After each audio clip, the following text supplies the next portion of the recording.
ಕಾವೇರಿ ಜಲಾನಯನ ಪ್ರದೇಶದಲ್ಲೂ ಕೂಡ ವ್ಯಾಪಕವಾಗಿ ಮಳೆ ಬರ್ತಾ ಇದೆ. ಇದರ ಪರಿಣಾಮ ಕಾವೇರಿ ನದಿ ಉಕ್ಕಿ ಹರಿತಾ ಇದೆ. ಕೆಆರ್ಎಸ್ನಿಂದ 79,000 ಕ್ಯೂಸೆಕ್ ನೀರನ್ನ ನದಿಗೆ ಹರಿಬಿಡಲಾಗಿದೆ. ನಿನ್ನೆ ಸಂಜೆ 85,000 ಕ್ಯೂಸೆಕ್ ನೀರನ್ನ ಹರಿಬಿಡಲಾಗಿತ್ತು. ಬಹಳ ದೊಡ್ಡ ಪ್ರಮಾಣದಲ್ಲಿ ನೀರು ಬಿಡ್ತಾ ಇದ್ದಾರೆ. ಕೆಆರ್ಎಸ್ ಡ್ಯಾಂನ ಒಳಹರಿವು ಕೂಡ 76,000 ಕ್ಯೂಸೆಕ್ನಷ್ಟೇ ಇದೆ.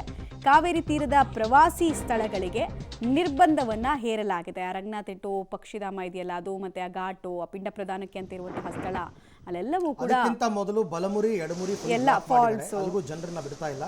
ಶ್ರೀರಂಗಪಟ್ಟಣದಲ್ಲಂತೂ ಪ್ರವಾಸಿ ತಾಣಗಳಿಗೆಲ್ಲ ಜನರನ್ನ ಇಳಿಯದಂತೆ ಮಾಡಿಬಿಟ್ಟಿದ್ದಾರೆ. ರಂಗನತಿಟ್ಟಲ್ಲಿ ಕಂಪ್ಲೀಟ್ ಕ್ಲೋಸ್ ಮಾಡಿದ್ದಾರೆ. ಬರೀ ಬೋಟಿಂಗ್ ಇತ್ತು, ಈಗ ಒಳಗಡೆಗೆ ಎಂಟ್ರಿನೇ ಕ್ಲೋಸ್ ಮಾಡಿದ್ದಾರೆ. ಗೋಸಾಯಿ ಘಾಟು, ಕರಿಘಟ್ಟ ಎಲ್ಲ ಕಡೆಯಲ್ಲೂ ಕೂಡ ಬ್ಲಾಕ್ ಮಾಡಿದ್ದಾರೆ. ನೀರು ಅಷ್ಟೇ ವಿಪರೀತ ನೀರು ನದಿನಲ್ಲಿ ಹರಿತಾ ಇದೆ. ಟಿ ನರಸೀಪುರದಲ್ಲಿ ಸ್ನಾನಘಟ್ಟಗಳು ಅಂತ ಏನು ಈ ಕುಂಭಮೇಳದಲ್ಲಿ ಮಾಡ್ತಾರಲ್ಲ, ಎಲ್ಲ ಮುಳುಗೋಗಿದೆ. ನಿಮಗೆ ಮ್ಯಾಕ್ಸಿಮಮ್ ಅಲ್ಲಿ ಜನ ಹೇಳ್ತಾರೆ ಸ್ಥಳೀಯರು, ಸರ್ ಇದು ಗರಿಷ್ಠ ಅಂತ. ಆ ಮ್ಯಾಕ್ಸಿಮಮ್ ಲೆವೆಲ್ನಲ್ಲಿ ನೀರು ಹರಿತಾ ಇದೆ ಎಲ್ಲಿ, ಟಿ ನರಸೀಪುರದಲ್ಲಿ ಸಂಗಮದ ಜಾಗದಲ್ಲಿ.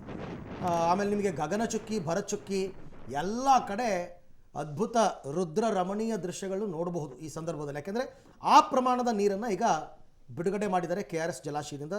85,000 ಕ್ಯೂಸೆಕ್ ಅಂತಂದರೆ ಏನು ತಮಾಷೆ ಮಾತಲ್ಲ. ಅದನ್ನು ನೀವೀಗ ಗಮನಿಸ್ತಾ ಇದ್ದೀರಾ. ಒಂದು ಕಡೆ ಡ್ಯಾಮಿಂದ ಹೊರಗಡೆ ನೀರು ಬಿಟ್ಟಿದ್ದಾರೆ, ವಿ.ಸಿ. ಕೆನಾಲ್ಗೂ ಬಿಟ್ಟಿದ್ದಾರೆ ನೀರು. ವಿ.ಸಿ. ಕೆನಾಲ್ನಲ್ಲೂ ಕೂಡ ತುಂಬ ನೀರು ಹರಿತಾ ಇದೆ. ಮಂಡ್ಯ ಭಾಗದ ರೈತರಿಗೆ ತುಂಬ ಖುಷಿ ವಿಚಾರ.